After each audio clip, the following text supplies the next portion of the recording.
கிரேக்கத்தின் Atlantis நகரை பற்றி கேள்விப்பட்டிருப்பீர்கள். கடலுக்குள் மூழ்கிப்போன ஒரு மாயாஜால உலகம் என்று உலகமே அதை வியந்து பேசுகிறது.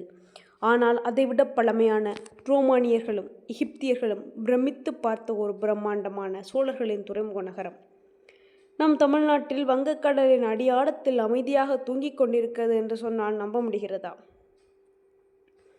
ஆம், அதுதான் காவேரி பூம்பட்டினம் என்று அழைக்கப்பட்ட பூம்புகார். ஒரே ஒரு மாபெரும் அலை வந்து இந்த நகரை ஒட்டுமொத்தமாக விழுங்கியதா? அல்லது இதன் பின்னணியில் இயற்கையின் பேரழிவு தவிர வேறு ஏது மர்மங்கள் இருக்கின்றனவா? கடலுக்குள் மேற்கொள்ளப்பட்ட ஆழ்கடல் ஆராய்ச்சிகள் வெளிப்படுத்திய அதிர்ச்சி தரும் உண்மைகள் என்ன? வேர் தேடியின் இன்றைய பதிவில் பூம்புகாரின் மறைக்கப்பட்ட முழு வரலாற்றையும் தேடி அலசுவோம்.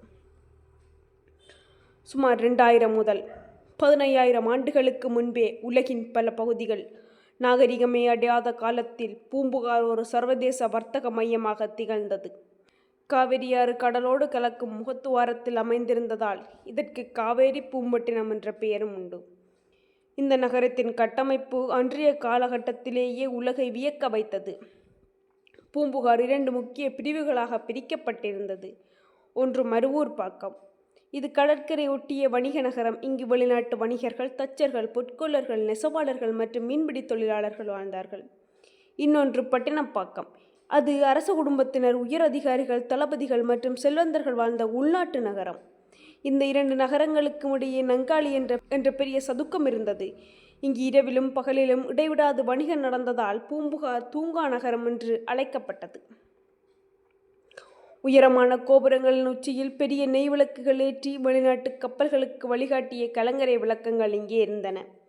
காவிரி ஆறும் கடலும் சந்திக்கும் இடத்தில் மரக்கம்பங்கள் மற்றும் பெரிய செங்கற்களாலான பாதுகாப்பு சுவர்களும் பிரம்மாண்டமான கப்பல் துறைமுகங்களும் செயல்பட்டன. ரோமானிய தங்கம், எகிப்திய நறுமணப் பொருட்கள், சீனப்பட்டு ஆகியவை பூம்புகார் துறைமுகத்தில் வந்து இறங்கின. கிரேக்க புவியியலாளர் தொலமி தனது குறிப்புகளில் பூம்புகாரை கெபெரிஸ் என்று குறிப்பிட்டுள்ளார். ரோம், எகிப்து, சீனா, ஜாவா மற்றும் சுமாத்ரா நாடுகளிலிருந்து வணிகர்கள் வந்து தங்கியதற்கான சான்றுகளும் சோழர்களின் சதுர வடிவ செப்பு நாணயங்களும் இங்கு கிடைத்துள்ளன. தமிழ் இலக்கியத்தின் தலைசிறந்த காப்பியமான சிலப்பதிகாரம் பூம்புகாரில் தான் தொடங்குகிறது. கோவலன் மற்றும் கண்ணகியின் புறப்படம் தான் இந்த நகரம். இளங்கோவடிகள் பூம்புகாரின் வீதிகளையும் அதன் செல்வ செழிப்பையும் மிக தெளிவாக விவரித்துள்ளார். அதேபோல் மணிமேகலா காப்பியத்திலும் ஒரு முக்கிய குறிப்பு உள்ளது. பூம்புகாரில் இந்திர விழாவை சரியாக கொண்டாடாததால் தான் மணிமேகலா தெய்வம் கோபமடைந்தது. பூம்புகார் நகரை கடல் விழுங்குமாறு சாபமிட்டதாக இலக்கியங்கள் கூறுகின்றன. இது வெறும் கதையா அல்லது உண்மையில் நடந்த ஒரு இயற்கை பேரழிவின் குறியீடா? அறிவியல் பூர்வமாக பார்த்தால் ஒரு பிரம்மாண்டமான நகரம் எப்படி ஒட்டுமொத்தமாக கடலுக்குள் மூழ்கியிருக்க முடியும்? தொல்லியலாளர்களும் புவியியலாளர்களும் 4 முக்கிய கோட்பாடுகளை முன்வைக்கிறார்கள். முதலாவது மாபெரும் சுனாமி. 300 முதல் கிபி 500க்குட்பட்ட காலப்பகுதியில் வங்கக்கடலில் அல்லது இந்தோனேசியாவின் சுண்டா பகுதியில் ஏற்பட்ட மாபெரும் நிலநடுக்கத்தால் உருவான ராட்சத சுனாமி அலைகள் கடற்கரை நகரமான பூம்புகாரை ஒரே நாளில் சுருட்டிக்கொண்டு கடலுக்குள் இழுத்துச் சென்றிருக்கலாம். இரண்டாவது, கடல் நீர்மட்டம் உயர்வு. பனியுகத்தில் முடிவிற்கு பிறகு உலகம் முழுவதும் கடல் நீர்மட்டம் தொடர்ந்து உயர்ந்தது. இதில் பூம்புகாரின் பெரும்பகுதி மெல்ல மெல்ல நீரில் மூழ்கியிருக்கலாம்.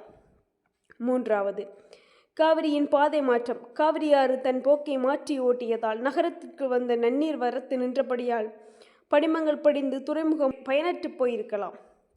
நான்காவது, புவியியல் ரீதியாக ஏற்பட்ட நில அதிர்வுகளால் கடற்கரை நிலப்பகுதி உள்வாங்கியிருக்கலாம். எது எப்படியோ, ஒரு காலத்தில் உலகத்தையே தன்வசப்படுத்திய நகரம் கண்ணிமைக்கும் நேரத்தில் கடலின் அடியாழத்திற்கு சென்று விட்டது. பூம்புகார் கடலுக்குள் மூழ்கியது உண்மைதானா என்பதை அறிய இந்திய கடற்சார் தொல்லியல் துறை மற்றும் முனைவர் SR ராவ் தலைமையிலான குழுவினர் 1980 மற்றும் 90களில் பலகட்ட ஆழ்கடல் ஆய்வுகளை மேற்கொண்டார்கள். பூம்புகார் கடற்கரையிலிருந்து 3 முதல் 5 கிலோமீட்டர் தொலைவில் கடலுக்கடியில் 50 முதல் 75 அடி ஆழத்தில் டைவிங் செய்து பார்த்தபோது அவர்கள் கண்ட காட்சி உலகத்தையே வியப்பில் ஆழ்த்தியது. கடலுக்கடியில் செங்கற்களால் கட்டப்பட்ட மதில்கள், நீர்த்தேக்க அமைப்புகள் மற்றும் லாடம் வடிவிலான ஒரு பெரிய கட்டடம் கண்டறியப்பட்டது. அது ஒரு பௌத்த விகாரமாகவோ அல்லது துறைமுகத்தின் சுவராகவோ இருந்திருக்கலாம் என கருதப்படுகிறது. அது மட்டுமல்ல, ரோமானியர்கள் மற்றும் அரேபியர்கள் பயன்படுத்திய பாணியிலான பெரிய கல் நங்கூரங்களும் கடலுக்கடியில் கிடைத்தன. சமீபத்தில் மத்திய அரசின் அறிவியல் மற்றும் தொழில்நுட்பத்துறை சாஸ்திரா பல்கலைக்கழகத்துடன் இணைந்து பூம்புகார் நகரை 3D டிஜிட்டல் முறையில் மறு உருவாக்கம் செய்யும் நவீன திட்டத்தை தொடங்கியது.